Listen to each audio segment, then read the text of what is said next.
ये कहानी है रूबी नाम की एक लड़की की जो एक मैगजीन कंपनी में पिछले 5 सालों से काम कर रही है, पर इसकी बॉस इससे कुछ नाखुश है क्योंकि कंपनी काफी सालों से लॉस में चल रही है। इसलिए वो रूबी को कुछ और न्यूज लाने के लिए एक जगह भेजने का डिसाइड करते हैं। अब रूबी कंपनी के प्राइवेट प्लेन में फिलिप्स नाम के एक पायलट के साथ उस जगह के लिए रवाना हो जाती है। जब ये दोनों आसमान में थे, फिलिप्स के लिए दिक्कतें बढ़ना शुरू हो गई थी। उनके सामने कुछ काले से बादल आ गए थे जो उनकी तकलीफें बढ़ाते जा रहे थे, लेकिन फिलिप्स समस्या को किसी तरह संभाल लेता है। तभी रूबी उसे अपनी मैगजीन दिखाती है और बताती है कि ये सारे आर्टिकल उसने लिखे हैं, जिसे देखकर फिलिप्स काफी इम्प्रेस हो जाता है और उसकी काफी तारीफ भी करता है। तभी आसमान में बारिश होना शुरू हो जाती है जो उनके लिए एक और मुसीबत खड़ी कर रही थी। अब फिलिप्स रेडियो के जरिए संपर्क करने की कोशिश करता है, लेकिन उसी दौरान एक तेज बिजली का झटका आकर उनकी प्लेन की विंग पर पड़ता है, जिससे कि सारी कम्युनिकेशन टूट जाती है और अब ये किसी से मदद भी नहीं मांग सकते थे।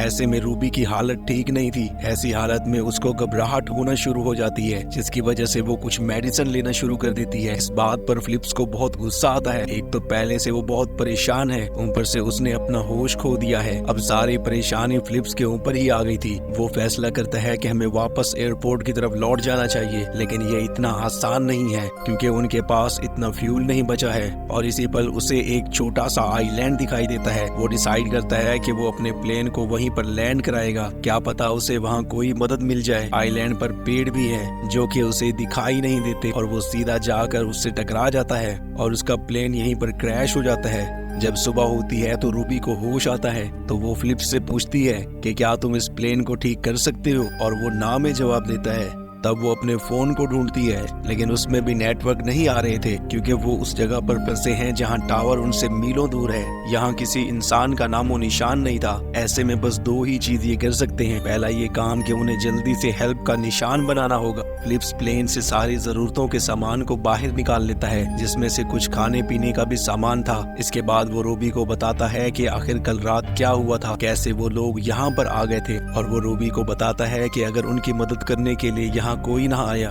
तो उनके लिए यहाँ से बाहर निकलना आसान नहीं होगा। ये सुनकर उल्टा वो उस पर चिल्लाने लगती है। इसके बाद रूबी प्लेन के अंदर जाती है जहाँ उसे एक लाइफ बोट दिखती है। फिलिप्स उसे कहता है कि तुम जो सोच रही हो वो बिल्कुल गलत है, क्योंकि इतने बड़े समंदर को सिर्फ एक लाइफ बोट से पार नहीं किया जा सकता। और वो उससे कहता है कि अगर तुमने ऐसा करने का सोच लिया है तो तुम जा सकती हो। इसके बाद वो सबसे पहले तो पानी के लिए इधर उधर भटकते हैं, लेकिन आगे जाकर उन्हें एक झरना मिलता है जिसके अंदर रूबी जाती है। लेकिन तभी उसके पास एक सांप आ जाता है, जिसे देखकर वो चिल्लाने लगती है और तभी फिलिप्स आकर उसे हटा देता है। अब यहाँ दोनों पानी को भरते हैं, लेकिन सिर्फ पानी से किसी का पेट नहीं भरता। उन्हें खाने के लिए भी कुछ न कुछ तो चाहिए। इसलिए फिलिप्स पत्तों को काट कर उन्हें इकट्ठा करता है ताकि वो किसी पंछी को पकड़ सके उन्हें पहनकर, और वो ऐसा ही करता है। वो एक मोर को पकड़ लेता है और रात में वो दोनों उसी को पका कर खाते हैं। रूबी जब सुबह सोकर उठती है, उसे आसमान में एक प्लेन दिखाई देता है, जिस वजह से कि वो एक्साइटेड हो जाती है और फौरन जाकर फिलिप्स को जगाने लगती है। लेकिन वो इतनी नींद में होता है कि उठता ही नहीं। इसलिए रूबी फैसला करती है कि वो खुद फ्लेयर गन को चलाएगी, लेकिन उसे वो फ्लेयर गन चलाने नहीं आती। इसलिए वो फ्लेयर आसमान पर चलाने की बजाय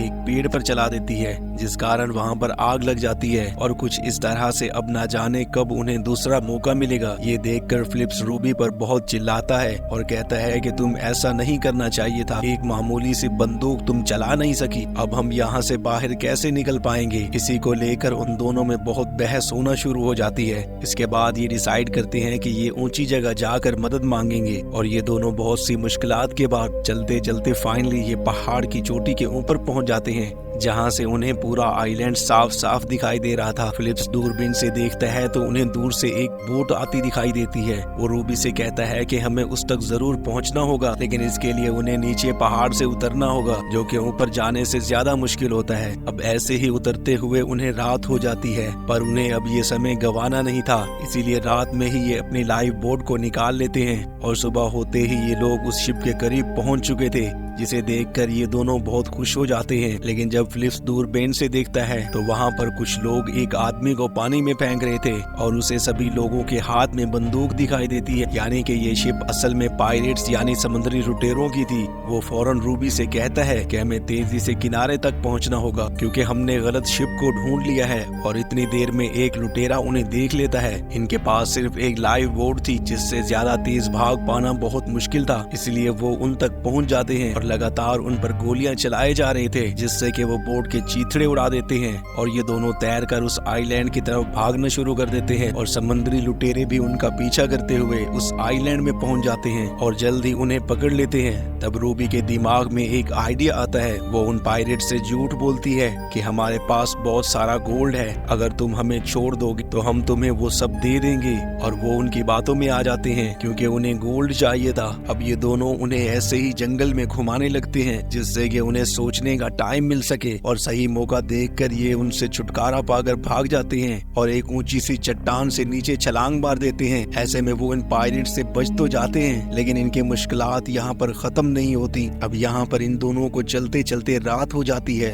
पर तभी उनकी नजर सामने एक पेड़ पर सालों से पड़े एक वर्ल्ड वॉर 2 के प्लेन पर पड़ती है जो शायद इनके कुछ काम आ जाए। इसके बाद वो वहीं पर आग जलाते हैं और वहीं रात बिताने का फैसला करते हैं। सुबह जब रूबी की आंख खुलती है तो वो देखती है कि आधे से ज्यादा हिस्से फिलिप्स नीचे गिरा चुका है। वो उससे कहता है कि मेरे पास एक आइडिया है, अगर वो काम कर गया तो हम यहाँ से जरूर निकल जाएंगे। आखिर उसके दिमाग में क्या चल रहा है? दरअसल इनके प्लेन के नीचे वाला हिस्सा क्रैश हो चुका था। फिलिप्स पूरी मेहनत से काम करता है और वो उस क्रैश हुए प्लेन के कुछ हिस्सों को अपने प्लेन के नीचे लगा देता है ताकि ये टेक ऑफ कर सके। अब इनका प्लेन पानी के ऊपर से टेक ऑफ करने के लिए तैयार था। तभी वो पायरेट शिप दोबारा आ जाता है और वो इन पर लगातार हमला करना शुरू कर देते हैं, जिस वजह से फिलिप्स काफी घायल हो जाता है। रूबी उसे उठाती है और दोबारा उस आइलैंड की तरफ भागने का कहती है, लेकिन अब उनके पास सिर्फ यही मौका है क्योंकि अगर उन्होंने ये मौका गवा दिया पायरेट्स इनके प्लेन के पास आकर उसे तबाह कर देंगे। इसलिए फिलिप्स घायल हालत में प्लेन पर चढ़ता है और उसे टेक ऑफ करने की कोशिश करता है, लेकिन वो लुटेरे इन पर अब भी गोलियां चला रहे थे। फाइनली जैसे ही वो उस शिप के करीब आते हैं उनका प्लेन टेक ऑफ कर जाता है।